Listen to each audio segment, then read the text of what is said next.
Eo afaka va ianao? Eo afaka va ianao?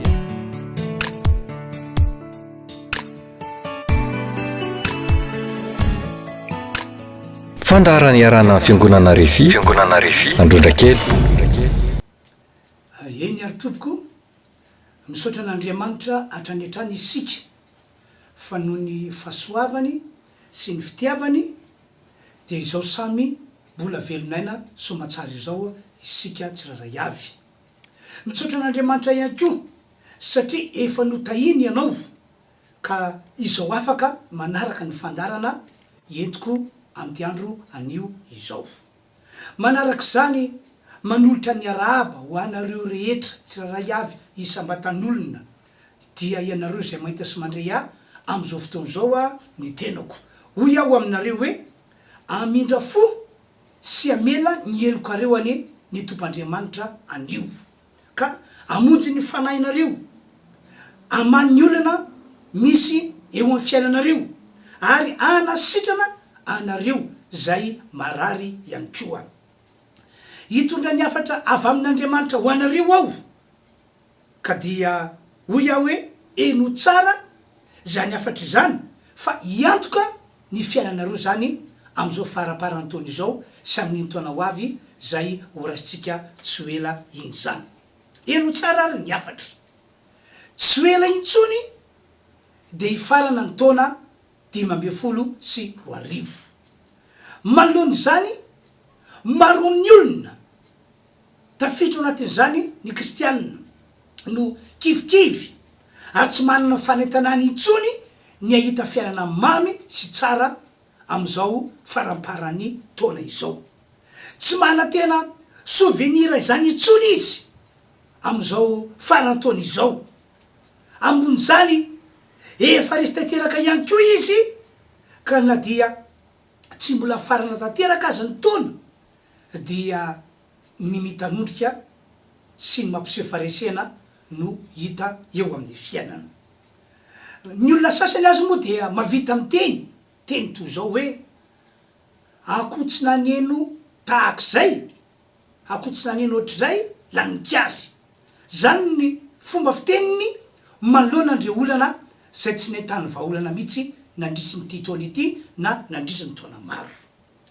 Miteny zany izy satria araka le teniko teo hatramin'ny fiandohan'ny taona ka hatramin'izao faran'ny taona izao dia tsy nisy fivana mihitsy ny fiainana na dia efa nanao arak'izay azo atao azy. Tsy niva mihitsy ny olana teo aminy na dia efa nivavaka be arak'izay tokony ataony aza izy amin'ny maha-mpino kristianina azy. Tao reno nanana olana teo amin'ny lafiny ara-pivelomana fa tsy niva izany. Tao re nanana olana teo amin'ny lafiny ara-pitiavana na ara-panambadiana fa tsy niva ihany koa izany.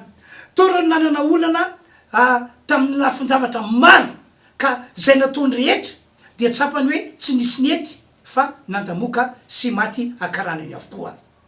Ry havana malala, ianareo zay mahita sy mandray ahy amin'izao ry izao, hoy aho aminao aminareo tsiraray avy, raha tena resy lahatra ary babo ny fonao fomba fiteniko mihitsy mantsy zany fa Jesosy Kristy no tompo sy mpamonjy ity zao tontolo zao ity ary zay fandresem-dahatra izay no manosika anao ino an Jesosy, andray an Jesosy, amin'ny toerana Jesosy mba ho velona ao anatinao dia zao no marina. Izao no marina ho ia tsy mitovy amin'ny olona rehetra ianao tompoko.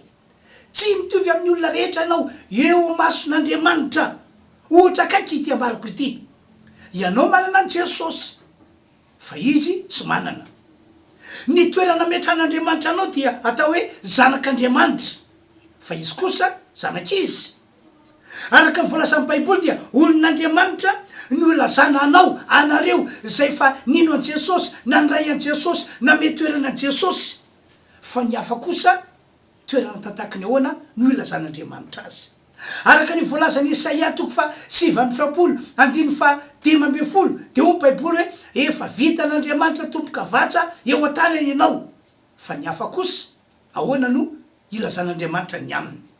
Dia dino tsara ho iaho hoe ahoana tokoa no anekenao fa mitovy amin'ny olona rehetra ianao kanefa ianao manana Jesosy manana lay toerana zay no tanisaiko teo ahoana no anekenao fa zay mahazo ny olona rehetra velona eto ambony tany ity dia natao ahazo anao ihany koa kanefa zay nambarako zay no toerana misy anao noho izany raha tena resy lahatra ny amin'ny Jesosy Kristy anao ary baby tanteraka fa izy ny tompo sy mpamonjy ity zao tontolo zao ty hoy ao de zao ihany ovay tanteraka ny fijerinao ovay ny fisainanao aza malaky kivy zany ianao manoloana zava-misy ny ainanao hatram'izay ka hatram'izao farany taona misy antsika izao ny antony satria ny fiainana miaraka amin'ny Jesosy de fiainana hafa kely enina de fa amin'ny ora farany azy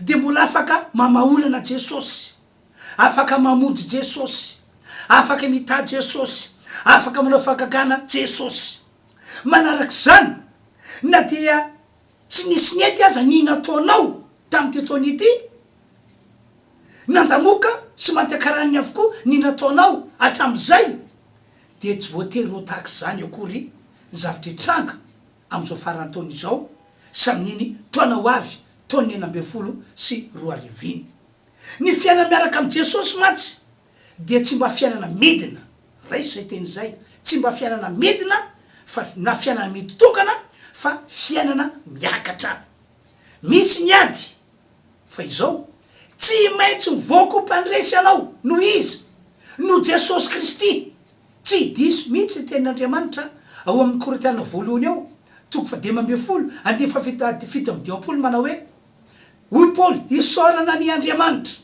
zay nanome antsika ny fandresena amin'ny alalan'i Jesosy Kristy tompontsika zay matoka amin'ny teny hoe na de misy ary niady de tsy maintsy mivoaka ho mpandresy hatrany hatrany ny olon'Andriamanitra ny olona manana Jesosy Kristy averiko indray le iteny zay fanambarako tery aloha raha n'Andriamanitra ianao no Jesosy Kristy de hoy aho hoe ovay tanteraka ny fijerinao ovay tanteraka ny fisainanao manomboka amin'ity androany ity aza malaky kivikivy zany ianao na manaona sy manahoana ny fisehoan'le iady ny fisehoan'le olana fisehoan'le zavatra sarotra na manaona sy manahoana zavatra efa miatra amin'ny fiainanao am'izao farantony izao ambony zany raiso amin'ny côté tsara foana ny zavatra mitranga eo amin'ny fiainanao amin'ny mampino kristiananao amin'ny maha-olon'Andriamanitra anao miteny zany mantsy eo satria izao ny voalaza amin'ny Romanina toko 9 ao 9 manao hoe fa ny zavatra rehetra zay ny voalaza amin'ny Romanina toko 9 9 fa ny zavatra rehetra de miara-miasa asoa zay tia an'Andriamanitra rehefa tena tonga ao amin'ny Jesosy ianao tena hoe manana ny fitiavana an'Andriamanitra ianao de io zavatra mitrango fiainanao io raisiko hoe ratsy le izy tena ratsy amin'ny maha-olona de olona mpitanondrika fa izao avadika Andriamanitra ho zava-tsoa zany marina be ny voalaza amin'ny Baiboly avadika Andriamanitra ho zava-tsoa zany de iverako indray le teny nataoko tiary aloha hoy aho hoe tsy ho ela intsony de hifarana ny taona 20 andro tsisy no isaina de valina tanteraka ty taona ity ary ho raisitsika ny taona vaovao 20 manoloana zany hoy aho le temo tery aloha maro amin'ny olona no kivikivy ary tsy manana fanantenana intsony na hita fiainana mamy sy tsara am'izao farantaona izao tsy manana fanantenana intsony izy tsy manantena souvenir tsara zany intsony izy am'izao farantaona izao ary na dia ho avy aza ny taona vaovao 20 de fa tsy manantena venira tsara intsony ihany koa izy na fagagana riavana ianareo zay mahita sy mandria am'izao fotoana izao hoy aho aminareo efa namaky Baiboly ve ianao nanao ahoana ny fiafaran'ny fiainan'ny olona zay ao anaty Baiboly ka hoe nanompo an'Andriamanitra tamin'ny fony tokoa reo olona ireo nanao ahoana ny fiafaran'ny fiainany nitoko de izao namonjy sy namany olana ny tompo Andriamanitra ary na de efa tamin'ny ora farany azy de mbola naseho zany famonjena sy famanana olana izany. Ohatra izao mikasika tantaran'ireo zanak'Israely zay niala tany Egypta ka notarin'Andriamanitra mba hitododoa ho any am'le tany tondra-droa sy tantely. De niainga tokoa ny zanak'Israely, Andriamanitra no mitondra azy, Andriamanitra no mitantana azy. Araky nefa nambarako taminareo tamin'ny fandarana teo aloha, amin'ny atoandro tarin'Andriamanitra amin'ny alalan'ny andriafo androrahoana zanak'Israely, amin'ny alina de tarin'Andriamanitra amin'ny alalan'ny andriafo ry zareo. Tena namiantoka mihitsy Andriamanitra hoe mitondra sy mitantana anareo ao. De teny ampandehanana azy de tojo ranomasina mena ny zanak'Israely. Io zany no raha fijery amin'ny maolona de manaka anazy ireo tsy hanohy ny dia ho any am'le tany tondra-droa sy tantely. Avato farandray nefa de misy andreto miaramila ny Egyptianina zay miaraka amin'ny kalesy soavaly ary amin'ny miaraka fitaovam-pidina maro samihafa zay entina manambara hoe tena ompitena tanteraka ny zanak'Israely. Olana zany ary azo vazaina hoe olana amin'ny ora farany satria androso ranomasina mena hijanona miamanakaiky ny miaramila ny Egyptianina mba mabo azy ireo. De mino fa mety manana olana tantaky zany ianao am'izao fotoana zao, tsy hitanao tsony zay lalako zorana na lalako ambana fa tena tapidalaka le tanteraka ianao. Fa zao no ambarako aminao, na dia tamin'ny ora farany azy de nasehon'Andriamanitra fa izy no mpamonjy ny zanak'Israely ary mpamaolana ny fiainan'izy ireo. De ina ho ianao nitranga naniraka Mosesy Andriamanitra. Zany lehilahy zany de mpanompon'Andriamanitra vaozitr'Andriamanitra ho fitaovana eo an-tanana hisolo-tenan'Andriamanitra mba hitondra zanak'Israely ho any am'le tany tondra-droa sy tantely. Isaoran'Andriamanitra fa Mosesy tsy salasara, tsy nororosaina, nanevitra ny tenany hoe iza moa ao no anasaraka roa ny ranomasina mena, olombelona fa tsy Andriamanitra. Fa tao anatin'ny fony, tao anatin'ny sainy de hoe Andriamanitra no teny, Andriamanitra no naniraka, Andriamanitra no baiko ka dia hetsika ozy izy. De niazakazako Mosesy niaraka tam'le tena nakeo anoloan'ny ranomasina mena rehefa ningany le tena de inona nitranga nanao hetsika lehibe ny tompo'Andriamanitra avy any an-danitra ka le ranomasina zay midadasika be teo iny nanakana zanak'Israely tsy afany manohany ty makany am'ilay tany tondra-droa sy tantely de ambaran'ny baiboly hoe teo ny eo ihany de nisaraka rofo de niepita ny zanak'Israely.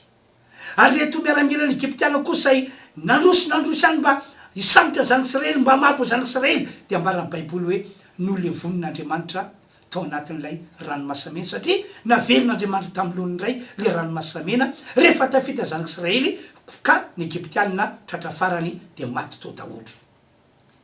Hitanao am'izany ry havana fa na de amin'ny ora farany azy de mbola azo antenaina, azo inona fa amonjy sy hanao zavatra lehibe sy magaga io Andriamanitra io. Zay no matoka amin'ny taonanareo amin'ny tiandrandroany ety hoe aza mba malaky kivikivy zany na malaky mitanondrika marina fa andro sitsy de no isaina de farana antaony fa mbola afaka mamonjy anao Andriamanitra manoloana ny olana. Amin'ny famaranana ivavaka ho anao ao, ivavaka ho anao ao, ivavaka ho anao ao, mino sy matoky fa tahaka ny niantson'Andriamanitra ny Mosesy no niantsony ahy, tahaka nansoran'Andriamanitra Mosesy no nansorany ahy, ary tahaka nanran'Andriamanitra Mosesy no andrany ahy. Ary ny tenako manokana malohany zany de tena mino an'Andriamanitra sy ny antsony nataony tamiko ao, mino an'Andriamanitra sy ny tanany mahery eo amiko ao, ary zay no mahatonga ay masa mivavako anareo manoloana ny olana sy zavatra sarotra indrindra zay atrenareo. Ain'Andriamanitra ny zavatra rehetra ry havana malala zay mahita sy mandrea am'izao fotoana zao. Ry havana tena mino an Jesosy marina ve anao? Raha tena mino anao, tena resy lahatra ny amin'ny Jesosy anao de meko antoka fa monjy anao Andriamanitra am'izao farantaona izao. Ary azon'Andriamanitra avana ianao amin'iny taona ho avy 2024. Ary ambony zany ny tsy vao mihaza anao nisy teo aminao tamin'ny taona lasa tamty taony ity dia tsy voatery hoe ho tahaky zany mitranga eo fiainanao am'izao farantaony zao sy amin'iny taona ho avy 14 iny. Ain'Andriamanitra na manisy soanao, ain'Andriamanitra ny mamaky an-tantaram-piainanao ratsy ho tsara no izy no Jesosy Kristy. Ary zay ny matoka miteny hoe ovay ny fijerinao, ovay ny fisainanao, fa rehefa tena vola nova fijerinao sy fisainanao ianao satria anao an'Andriamanitra fa tsy an'izao tontolo zao, satria anao efa eo tanan'Andriamanitra fa tsy eo an-tanan'ity zao tontolo zao ty, rehefa anakena anova fijerinao sy fisainanao ianao dia Andriamanitra ihany koa etsan-daniny dia vonina nova ny tantaram-piainanao ratsy ho tantara tsara, vonina nova ny fiainanao mitomany sy latsa-dranomaso ho afaliana sy aravona. Ivavaka ho anareo ao am'izao fotoana izao, melony tena marana antsika anty taona ity, ivavaka ho anareo ao mba tena hisy herin'Andriamanitra hiasa anao zavatra lehibe sy magaga eo amin'ny fiainanao, eo amin'ny fiainanareo. Mino fa ataon'Andriamanitra tanteraka zao vavaka ataoko anareo zao. Manaraka zany melony tena maranako dia anao fotoana dehibe zahay, anao fotoana dehibe zahay amin'iny taona vaovao iny, ny alahady 7 ny volana janoary taona 2024, anao fotoana dehibe zahay.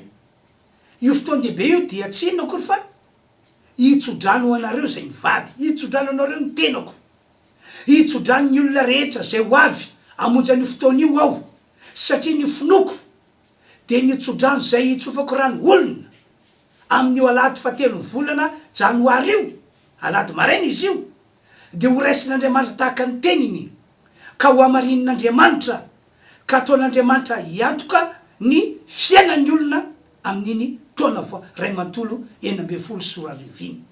Ka ho anareo zay mpanaraka zao fandarana izao, ho anareo zay sambany androany no mahita sy mandre ahy, asaiko ianareo avy amin'ny alahady 7 ny volana janoary, alahady maraina, miditra fitsatsa fidirana voalohany, misy fitsofan-drano lehibe ho ataoko zany amin'io, miditra amin'ny 10 fidirana faharoa, misy fitsofan-drano lehibe ho ataoko ihany koa amin'io fotoana io.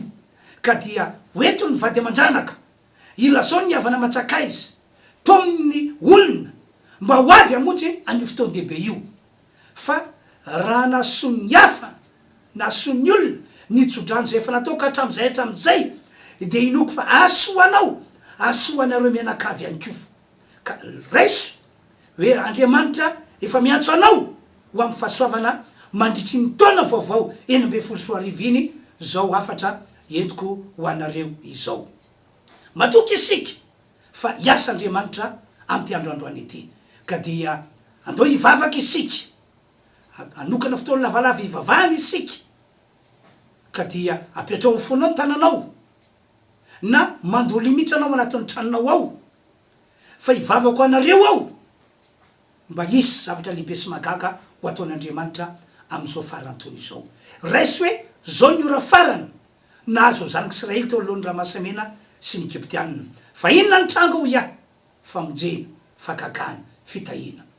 Raiso ho anao ihany koa hoe zao ny ora farany amin'izao andro tsisa milonina marana ny taona izao, inona zany zavatra andrandrainao? Raha mino anao dia famonjena, fakagana, fitahina, fahasoavana. Ain'Andriamanitra zavatra rehetra riavana malala zay mandre ahy amin'izao fotoana izao, aondre ny lohantsika azy.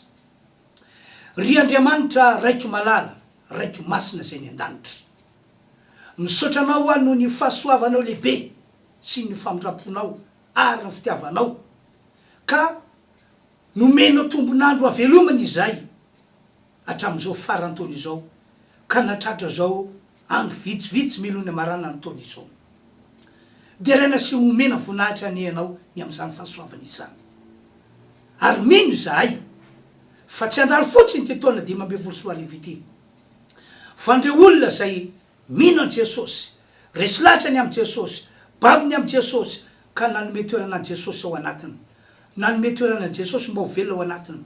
Andriamanitra toerana miavaka ny toerandreo olona ireo, toerana hafakely ny toerandreo olona ireo, ko amin'ity androandroany ity dia asia hoy ny herinao magaga zay amonjy sy anafaka sy anasitrana azy amin'ny anaran Jesosy Kristy, amin'ny anaran Jesosy Kristy. Tapako ny herina ozina fotony olana hatram'izay, roako amin'ny anaran Jesosy ny fanay ratsy fotony olana hatram'izay, ary tsofoko rano amin'ny anaran Jesosy ahita fiainana mamy sy tsara ny olona am'izao farantony zao. Tsofoko rano amin'ny anaran Jesosy atanjaka finoany olona fa mbola afaka no zavatra lehibe eo amin'ny fiainana ianao, na dia andro sisa no amaranana, andro sisa no isaina de farana ny taona 520. Tompoandriamanitro, Tompoandriamanitro, midiro amin'ny tsiraray avy eo amin'ny tokantrano tsiraray avy ianao am'izao farantaona zao. Asehoy fa Andriamanitra tsy miovy ianao ka raha namonjy ny zanak'Israely olonao teo alohan'ny ranomasina mihina, teo alohan'ny atren'ny fisiny Egyptianina nanenjika, dia monjy ny olonao ankehitriny ihany koa ianao, no Jesosy Kristy, no Jesosy Kristy, no Jesosy Kristy. Misaotra Andriamanitro, ny dera, ny aja ary ny voninahitra any dia ho anao Andriamanitra tsy to dia anao lay Andriamanitra fanahy sy fahamarinana. Amin'ny anaran'i Jesosy no anaovana izany vavaka izany. Misaotra raika, misaotra raika, misaotra tompo fa tsara aminay ianao. Halleluia, amen. Zay moa zany ny afatra nientiko anareo tamin'ity androandroany ity. Raha ohatra ka te fandray amiko anareo dia io voasoratra io moa zany ny telefônina afantsika mifandray. Raha afaka moa ianareo milon'ny tena hoe amarantsika tontolo ity dia tsara raha ohatra ka tonga mihitsy anao mionamiko, miona amin'ny mpanompon'Andriamanitra ao fiangonana Refy Androndrakely. Vonona hivavako anareo zahay, ary ny finoana dia hoe tahaka ny nampiasain'Andriamanitra andro Mosesy, nampiasain'Andriamanitra andro apôstôly, no ampiasain'Andriamanitra ana ihany koa am'izao vaninandro misy antsika izao. Zay zany ny afatra tompoka dia ny teniko farany dia azadiny ny alahady 7 ny volana janoary ho avy zao. Itsofako rano anareo io andro io, na fidirana voalohany fitsasany no andehananao, na fidirana faharoa amin'ny 10 ora no andehananao. Tena hiazaka zao mihitsy, ataovy mihitsy atokavanao ao. Zay zany tompoka dia mametraka ny mandram-piona manao velomanareo amin'ny herin'ny ray mbola ho toizako ihany ty fampianarana ity. Samy tain'Andriamanitra avokoa sikarera tompoko. Teo afaka va ianao? Teo afaka va ianao?